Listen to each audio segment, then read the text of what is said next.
Lucas Harrington was 43 years old the night his life changed, though he didn't know it yet.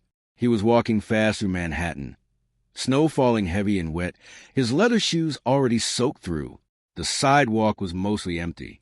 People with sense had gone home hours ago. But Lucas had been in back-to-back meetings until 9, then dinner with investors until 11, and now he just wanted his apartment, a drink, and silence. He was scrolling through emails on his phone when he heard it.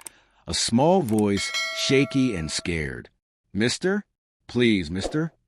He looked up.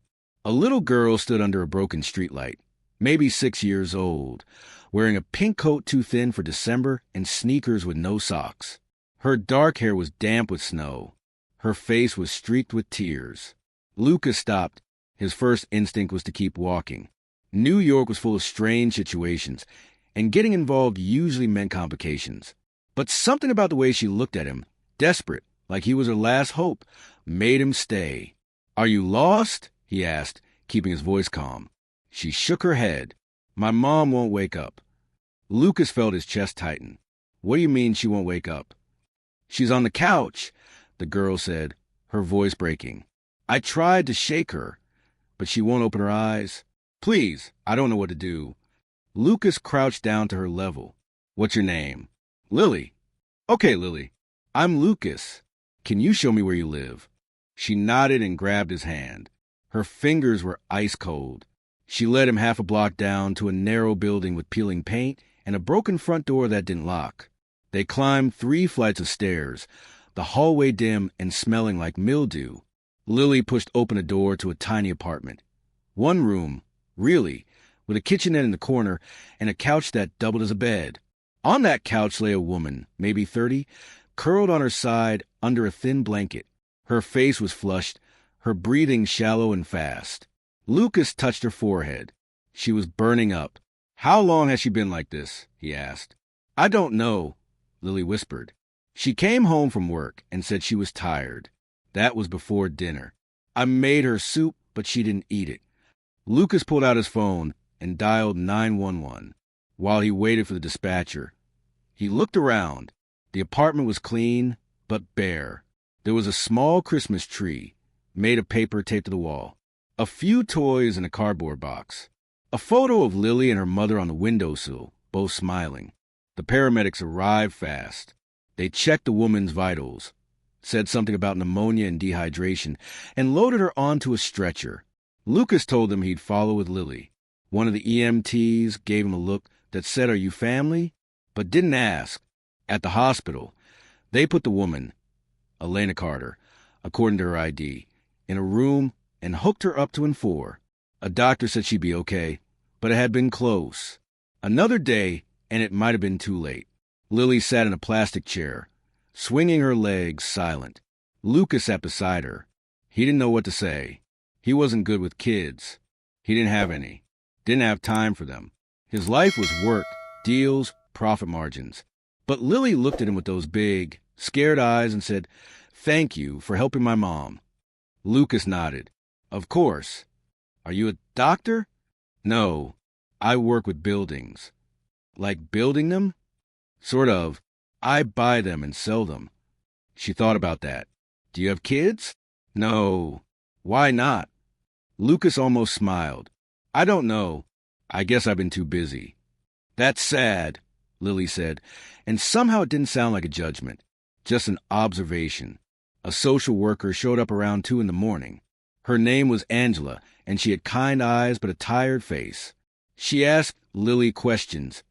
Did she have family, grandparents, anyone who could take care of her while her mom was sick? Lily shook her head to everything. Angela turned to Lucas. "And you are—" "A friend," he said, which wasn't true, but he didn't know what else to say. "Does Ms. Carter have any emergency contacts listed?" Lucas realized he didn't know. He'd gone through Elena's purse to find her ID earlier, and there had been a phone, a wallet with $12, and a work badge from a cleaning company. That was it. Angela sighed. "We'll have to place Lily in temporary foster care until her mother is released." Lily's face went pale. "No, I want to stay with my mom." "Sweetie, your mom needs rest. You'll be safe, I promise." "I don't want to go with strangers." Lily looked at Lucas, desperate again. "Can I stay with you?" Angela raised an eyebrow. "Sir, unless you're a relative or legal guardian." "I'll take her," Lucas said. The word surprised him as much as they surprised Angela. But Lily's hand had found his again, squeezing tight, and he couldn't let her go into the system. Not tonight. Angela hesitated, then said she'd make some calls. By 4 a.m, Lucas had signed papers, promised to bring Lily back for a follow-up, and was walking out of the hospital with a 6-year-old who barely knew him. They went back to his apartment. It was huge compared to hers. Floor-to-ceiling windows, expensive furniture, a view of the city lights. Lily stood in the middle of the living room, looking small and lost. "Are you hungry?" Lucas asked. She nodded. He made her scrambled eggs, which was about the limit of his cooking skills, and she ate them slowly, not saying much. When she was done, he set her up in the guest bedroom with spare blankets and a T-shirt of his to sleep in. She looked like she was drowning in it. "Will my mom be okay?" she asked from the bed. "Yes," Lucas said. "The doctor said she'll be okay." "Promise?" He hesitated. He didn't like making promises he couldn't keep, but he said, "I promise." She closed her eyes, and within minutes, she was asleep. Lucas stood in the doorway for a long time, watching her breathe. Then he went to his office and poured himself that drink he'd been thinking about since 9 o'clock. But he didn't feel like drinking it. He just sat there, staring at nothing, thinking about the little girl asleep in his guest room and the woman in the hospital who had no one. Over the next week, Lucas did something he'd never done before. He took time off work. He brought Lily to the hospital every day to see her mother. Elena was awake now, weak but stable, and the gratitude in her eyes when she saw her daughter was almost too much to look at. Lucas stayed in the background mostly, but Elena noticed him. "You're the one who found her," she said one afternoon. "She found me," Lucas said. "Thank you. I don't know how to repay you." "You don't have to." But the truth was, he did want something. Not repayment, exactly, but answers. How had things gotten so bad? Why was a woman working herself to collapse just to keep a roof over her daughter's head? He did some digging. Elena Carter, 32, single mother, no family in the city. She worked 2 jobs, one cleaning offices at night, one stocking shelves at a grocery store during the day. Lily went to public school and stayed with a neighbor after class until Elena got home.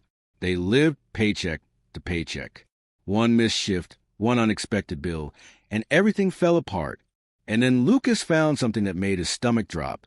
3 years ago, Elena had worked as a custodian at a building his company owned.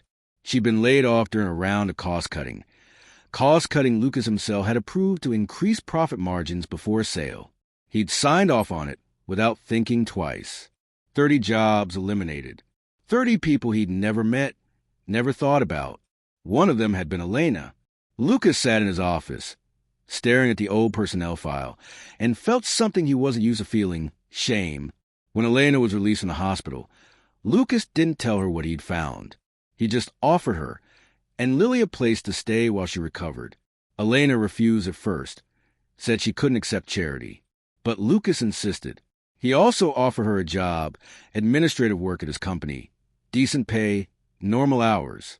Elena looked at him like he'd lost his mind. "Why are you doing this?" "Because I can," he said, which was true, but not the whole truth. She stared at him for a long moment, then said, "I'm not a charity case. If I take the job, I'm going to earn it. I wouldn't expect anything less." They moved into one of Lucas's rental properties, a small apartment in a safe neighborhood, nothing fancy, but clean and warm. Elena started work 2 weeks later.